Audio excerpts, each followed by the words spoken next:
Can't का हांडी बार बार नहीं चलता है। मोदी जी के नाम पे कब तक आप चुनाव लड़ेंगे? भाई आप लोग आपको चुनती है। मोदी जी यहाँ आके लोगों की समस्याएं नहीं सुनते हैं।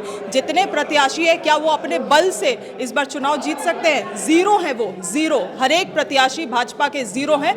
भाजपा लोगों को बेवकूफ़ ना बनाए और खास करके झारखंड का जनता को बोका समझना बंद करे। इसीलिए कि आम जनता तो पूरी जानती। आपने बोला कि भाजपा ने कहा कि हम कांग्रेस मुक्त देश बनाएंगे, हम भ्रष्टाचारी मुक्त देश बनाएंगे, मगर आप तो सब भ्रष्टाचारियों को अपने साथ जोड़ ले रहे हैं। तो सबसे ज़्यादा अगर देखा जाए तो भ्रष्टाचार और गलत लोग आज भाजपा पार्टी में हैं और आज भाजपा को अगर जनता चुनती है तो निश्चित रूप से ये भ्रष्टाचारी ही जीत के आएंगे और खुद दोबारा भ्रष्टाचार करेंगे। भाजपा भारतीय जनता पार्टी बिल्कुल ही आदिवासी दलित के खिलाफ है।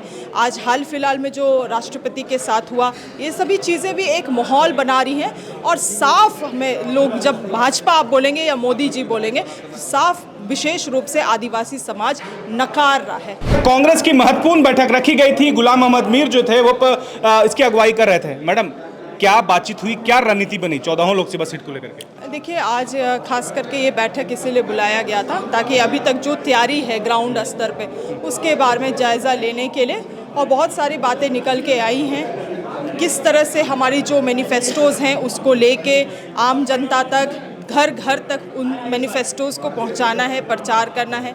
किस तरह से बीएलओज़ को जो है ज़मीनी स्तर में उन लोगों को टाइट करना है, सारी मशीनरी को कैसे वेल ऑयल्ड करना है चुनाव से पहले, इसी चीज़ों में चर्चा हुई है। कांग्रेस को क्या लग रहा है इस बार क्या मुद्दे हो सकते हैं इंडिया गठबंधन के लिए? किन मुद्दों पर आप लोग जमीन पर जा रहे हैं चुनाव कैंपेन करने के लिए? देखिए INDI के लिए बहुत अच्छा माहौल है, इसीलिए भी क्योंकि आप देखेंगे तो क्योंकि हम लोग भी गांव घर जा रहे हैं, लोगों का जो मनसा है वो बिल्कुल, और जो माहौल है वो बिल्कुल भाजपा के खिलाफ है। इसीलिए क्योंकि जितने चीज़ें भी भाजपा ने वादा किया था उसमें से किसी भी चीज़ को इसने पूरा नहीं किया है, और ये आम जनता भी देख रही है कि किस तरह से भाजपा भारतीय जनता पार्टी बिल्कुल ही आदिवासी दलित के खिलाफ है।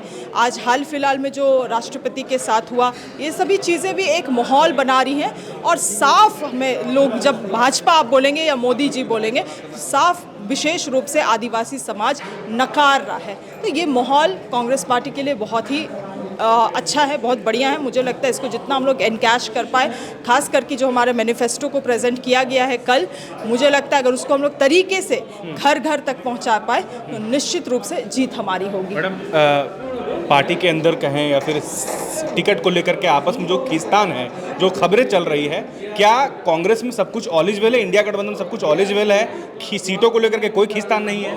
देखिए, परिवार जब बड़ा होता है तो खींचतान होती है। सब उम्मीदवार है, सब चाहते हैं, सब लोगों को लगता है कि मैं दमदार हूँ, मैं बेहतर फाइट दे सकता हूँ, तो लोग अपने अपने तरीके से कोशिश कर रहे हैं। मगर हमारे लिए तो अल्टीमेट वही है जो आलाकमान का निर्णय होता है।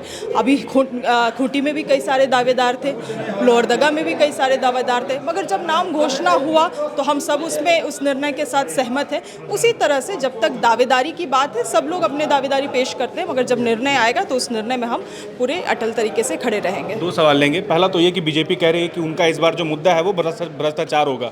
भ्रष्टाचार के मुद्दे पर ही जो है वो झारखंड में 14 लोकसभा सीट पर जो कैंपेन करेंगे, और हेमंत सोरेन को जो है वो सामने रख रहे हैं। सबसे बड़ा उदाहरण हेमंत सोरेन का दे रही है। पहले तो इसका जवाब जानना चाहेंगे कि मैं सवाल का जवाब उसमें दे देती हूँ, क्योंकि इस सवाल में 2 पार्ट है।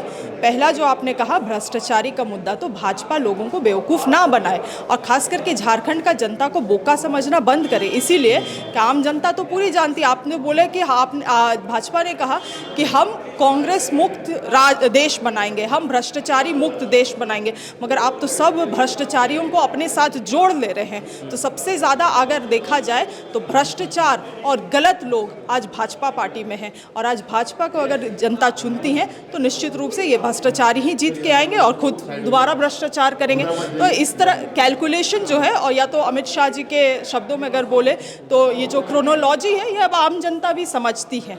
और रही बात जहाँ तक कि हेमंत सोरेन जी को बारे में कह रहे हैं, तो हेमंत सोरेन जी में क्या दोष है उसको भी तो साबित करें। आप तो भुयारी ज़मीन को उनको बेचने, उनको उनके ऊपर इल्ज़ाम लगाए। ऐसा कभी हो सकता है? भुयारी ज़मीन क्या बेची जा सकती है? और आपने गलत चीज़ों को पाठ पढ़ा के यहाँ पे उनके ऊपर ईडी का केस कराया है। आप गांव घर में जाइए, मुझसे मत पूछिए, मेरा बयान आप मत पूछिए, आप गांव घर में जाके पूछिए कि भाजपा ने हेमंत सोरेन जी के साथ क्या कहा किया, और वो साफ बोलेंगे कि एक आदिवासी मुख्यमंत्री को पचा नहीं पाया। यही उनका जवाब है। कल्पना सोरेन सक्रिय हो गई हैं और बिल्कुल कहें फुल फ्लेजेड वो जो है एरिया का जो भ्रमण कर रही हैं, जगह जगह जा रही हैं, सभा को संबोधित कर रही हैं। आज जो है वो डुमरी गई हुई हैं। तो क्या लग रहा है कि जो कमी हेमंत सोरेन की थी उस कमी को कल्पना सोरेन फुलफिल कर पा रही हैं, या फिर कितना वो सक्षम हो पाएंगी? देखिए ये जवाब जनता देगी, मगर मुझे लगता है जिस रेट में वो आई पॉलिटिक्स में, जिस स्पीड में उन्होंने चीज़ों को पिकअप किया है और जिस तरह से लोग उनसे जुड़ रहे हैं भावनात्मक रूप से भी और राजनीतिक रूप से भी, मुझे लगता है उनका जो स्टार प्रचारक है INDI के लिए, ये बहुत अहम रोल होने वाला है। क्योंकि उनके मुंह से जब जनता ये बात को सुनेगी कि ना केवल वो एक राज्य के आदिवासी मुख्यमंत्री को, मुझे लगता है देश भर में वो पहले आदिवासी मुख्यमंत्री थे जिनको जेल के पीछे डालने का काम किया है भाजपा ने, मगर साथ ही साथ ऐसे व्यक्ति को जो हेमंत सोरेन जी लगातार इस झारखंड के लोगों के लिए, यहाँ के गरीब दलितों के लिए जो काम को वो कर रहे थे, उनमें भी बाधा डालने की काम की है। और अगर इस बात को हमारे कल्पना सोरेन जी से लोग सुनेंगे तो निश्चित रूप से वो जुड़ पाएंगे। तो वो हमारे लिए एक बहुत अहम पिलर है इस चुनाव में।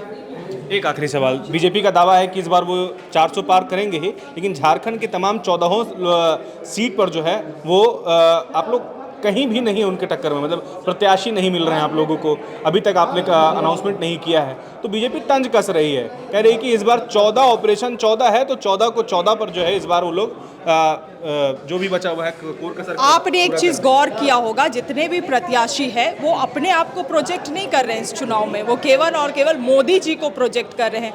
वो बोलते हैं ना, कांट का हांडी बार बार नहीं चलता है। मोदी जी के नाम पे कब तक आप चुनाव लड़ेंगे? भाई लोग आपको चुनती है। मोदी जी यहाँ आके लोगों की समस्याएं नहीं सुनते हैं। जितने प्रत्याशी है, क्या वो अपने बल से इस बार चुनाव जीत सकते हैं? जीरो है वो, जीरो। हर एक प्रत्याशी भाजपा के जीरो हैं। कुछ मार्क्स बोरो कर रहे हैं मोदी जी के नाम पे, मगर वो भी असर इनको झारखंड में दिख जाएगा। झारखंड पूरे देश भर का माहौल बदलने में मैं आपको बता सकती हूँ ये सबसे आगे राज्य रहने वाला है। और 11 सीट इनका जो सर्वे है, वो 11 सीट इनके अनुसार ये बोलते हैं, इनका सर्वे के अनुसार। मैं मगर बोल रही हूँ 2 या 3 सीट में ये सिमट के रहने वाले हैं, वो भी जनरल सीट में। आदिवासी सीट बिल्कुल ये हारेंगे, आरक्षित सीट ये बिल्कुल हारने वाले हैं। बहुत शुक्रिया मैडम। बायोम मेडिकल प्रिपरेशन का एकमात्र संस्थान जहां है complete digital classrooms, individual doubt counters, video lectures, student tracking system, library facility, 100% result oriented rankers batch, study package and class notes in PDF।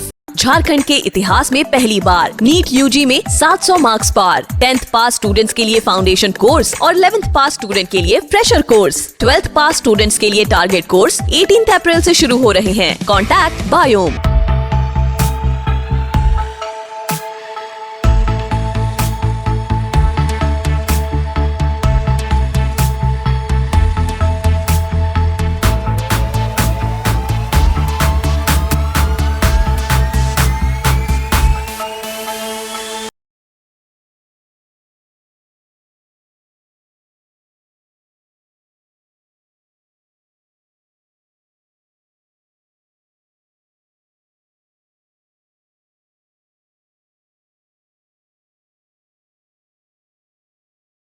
The followup.in. Like, share, and subscribe. www.thefollowup.in